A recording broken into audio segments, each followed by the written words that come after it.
চলবে না। ভারতীয় আগ্রাসন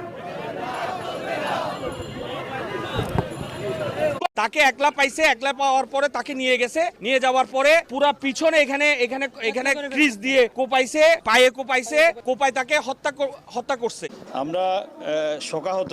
আমাদের একজন প্রিয় বন্ধু অ্যাডভোকেট সাইফুল ইসলাম আলিফ, তাকে আজকে বিকেল 4টার দিকে ইসকনের সন্ত্রাসীরা কোর্ট বিল্ডিংয়ের সামনে